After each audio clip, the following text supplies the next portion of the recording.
Here we go. I haven't done a video about a BlackHawk version of one of these open frame early box wrenches, ratcheting box wrenches. These are the OG style, not the BlackHawk brand, but the very first types of ratcheting wrenches were, of course, the simple ones. We stamped out a couple pieces of steel.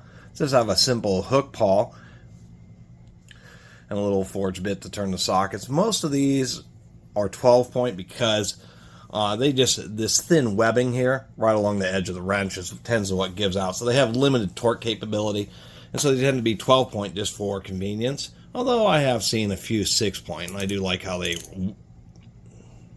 stick on the fastener a little bit better. This happens to be an odd size, 11/16, about 18 millimeter. The other odd thing is it's single-ended, and that's what kind of piqued my interest, as I thought, oh, that's interesting. Somebody had one of these old wrenches and cut off the end. But as I look at the end of this wrench, that doesn't look like it's ever been cut or ground. You can actually see the evidence for when the sheet metal had been stamped out. And so it is a kind of a rare single-ended version. Can barely see there, but it does say BlackHawk, and this happens to be a 4222X. Of course, the next upgrade of these was having a reversible pawl that you could switch directions, but since it's a straight wrench, you usually just pop it off and flip it over. But only having it be single directional, there are certain situations where you're like trying to back out a fastener in a tight space, and you can, it's known as black holing because you back the fastener out to the point to where you can't get the wrench off. Although, admittedly, it's not quite as much of an issue on a wrench. Although in this case, you still can't like flip it over or something and you're stuck futzing trying to push the fastener in. There are some things like push-through anvil ratchets where it's really a serious issue. This has always been designed as a single direction. You can see it has pretty directional teeth, really steep ramps on one side, and they really hook in. So I suspect, even though it's a single pawl mechanism, and it's actually pretty reliable. Just a simple little wire spring in there to push the pawl forward.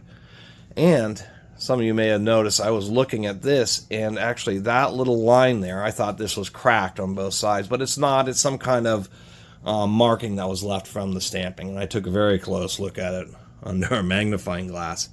Otherwise, I think this BlackHawk one is actually pretty good.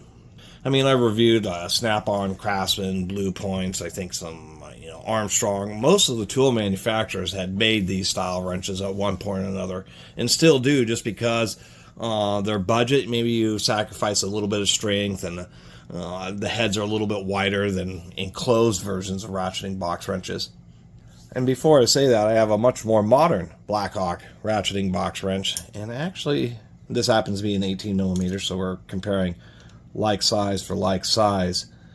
And to tell you the truth, well, I misspoke.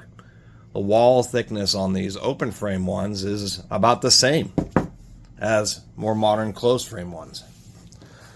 So there you go. Just a little video about these ratcheting box wrenches. I don't have any collections of these. I just have ones here or there when I just basically make a video about. And what sets this one apart really is being single-ended. And it doesn't make sense in a cheap wrench because now you're having to spend twice as much to get a whole array. Every one I've ever seen has always been double-ended. So this may have been sold with some, it may have been some kind of specialty service set of wrenches or something like that is what I'm suspecting. But surprisingly dense, surprisingly heavy for just a simple wrench. Anyway, really appreciate you all watching. See you next time.